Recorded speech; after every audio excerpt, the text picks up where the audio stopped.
भाई जो गुरु वचन पे डट गए, कट गए फंद 84 के।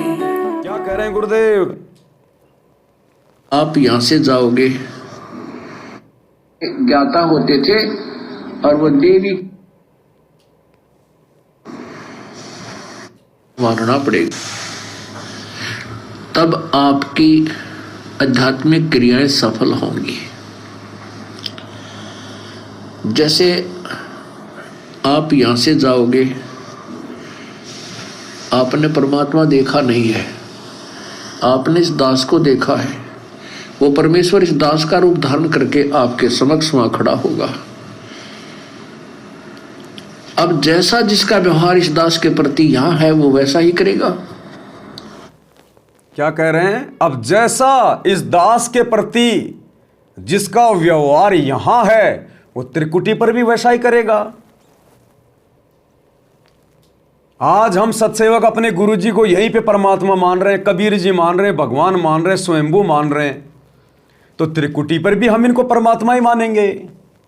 आज ये लाखों की सतलोक आश्रमों में जाने वाली संगत अपने गुरु जी को मानुष मान रही है, आम संत मान रही है और भगवान मान रही है दाढ़ी मूंछ वाले कबीर की नकली फोटो को, तभी तो उसका प्रकट दिवस मना रही है।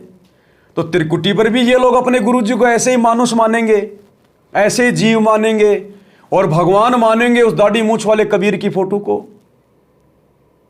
तो हो गया इनका तो काम तमाम, गई भैंस पानी में। इसलिए परमात्मा यहां रिहर्सल करवा रहे हैं, इसलिए सात संगति को सतलोक का ट्रेनिंग सेंटर कहा जाता है, क्योंकि ये शिक्षा सात संगति में दी जाती है। सात संगति में गुरु को परमात्मा मानने की रिहर्सल ये सात संगति में हो रही है, इसलिए परमात्मा ने सात संगतियां शुरू करवाई है।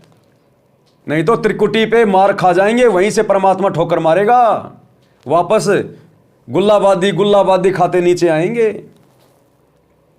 क्या कह रहे हैं परमात्मा? एक एक शब्द को ध्यान से सुन लो, डूम भाट के गीत नहीं है। मानना पड़ेगा, तब आपकी आध्यात्मिक क्रियाएं सफल होंगी। जैसे आप यहां से जाओगे, आपने परमात्मा देखा नहीं है, आपने इस दास को देखा है, वो परमेश्वर इस दास का रूप धारण करके आपके समक्ष वहां खड़ा होगा। अब जैसा जिसका व्यवहार इस दास के प्रति यहां है वो वैसा ही करेगा। जैसा आपका इस दास के प्रति आपके मन में दोष या श्रद्धा है, वो ज्यों की त्यों वहां होगी। जब आपकी वहां एक बार फिर जो है पछोड़ लाओगा परमात्मा, परीक्षा, आपके पास भक्ति धन भी है, आपके सुनो क्या कह रहे हैं, आपके पास में भक्ति धन भी है, यानी आपने खूब सार नाम की कमाई कर ली, सार शब्द की कमाई कर ली, पांचों यज्ञ कर लिए, बहुत कर लिया आपने।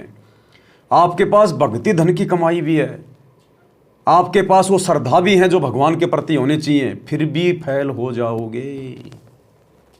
क्यों हो जाएंगे फैल? सुनो ध्यान से, पछोड़ लाओगा परमात्मा।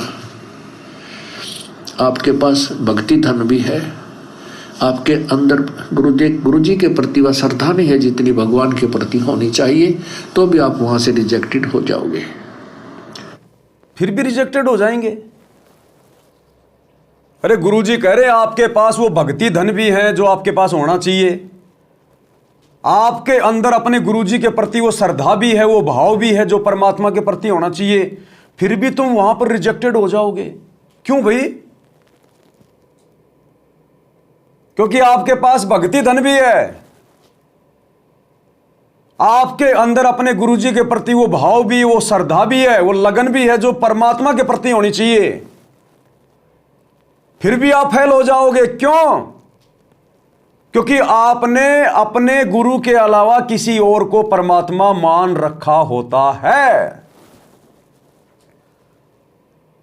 आपके पास भक्ति भी है, वो भाव भी है, श्रद्धा भी है, सब कुछ है, फिर भी फेल हो जाओगे।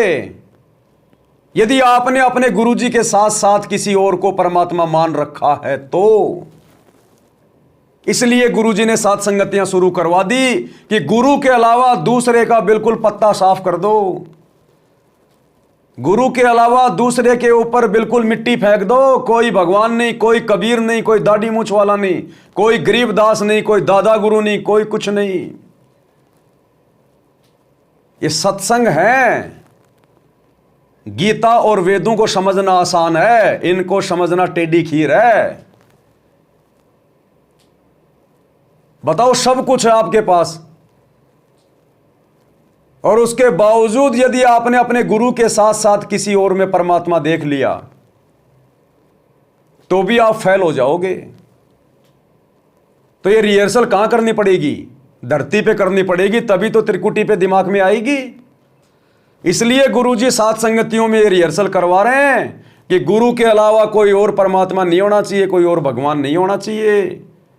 जब हम यहीं पर अपने गुरु के अलावा किसी और में परमात्मा नहीं देख रहे तो त्रिकुटी पे कहां देखेंगे? वो तो शौपन जैसा होगा, पता ही नहीं चलेगा हम त्रिकुटी पे आ गए। पता चल गया तो सभी सावधान हो जाएंगे, फिर वो परीक्षा क्या हुई फिर? अरे बच्चों को यदि पहले पता चल गया कि एग्जाम में ये क्वेश्चन आएंगे तो वो परीक्षा कहां हुई? वो तो जब पेपर हाथ में आएगा तब पता चलेगा क्या पढ़ाई करी है, क्या पढ़ाई नहीं की है। तो कितनी गहरी बात कह रहे हैं गुरुदेव कि जब तुम त्रिकुटी पे जाओगे और मान लीजिए आपके पास भक्ति धन भी है जो चाहिए, आपके अंदर वो श्रद्धा भी है, वो भाव भी अपने गुरु जी के प्रति जो परमात्मा के प्रति चाहिए, फिर भी आप वहां पर फेल हो जाओगे। क्यों?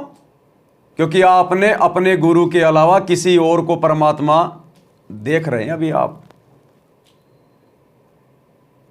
क्योंकि आप पतिव्रता नहीं है, आपके अंदर पतिव्रता वाला भाव नहीं है। आप अपने गुरु के अलावा उस दाढ़ी मूछ वाली नकली फोटो को भगवान मान रहे हैं अभी। इसलिए हम सत्सेवक भाई बहन बार बार इन आश्रम वालों से विनती करते हैं कि समय निकलता जा रहा है। सन 1994 से लेकर 2014 तक जितने भी भगत हैं, ये उनकी परीक्षा चल रही है विशेष तौर पर। जिस दिन गुरुजी जेल से बाहर आ गए उसी दिन परीक्षा खत्म, और जिसने जैसी भक्ति की है, जो भाव अपने अंदर पैदा किए हैं, उसी हिसाब से परमात्मा फिर मार्क देगा। आगे मौका नहीं है, फिर दूसरा जन्म ही लेना पड़ेगा। भाई जो गुरु बचन पे डट गए, कट गए फंद 84 के, कट गए फंद 84 के, कट गए फंद 84 के।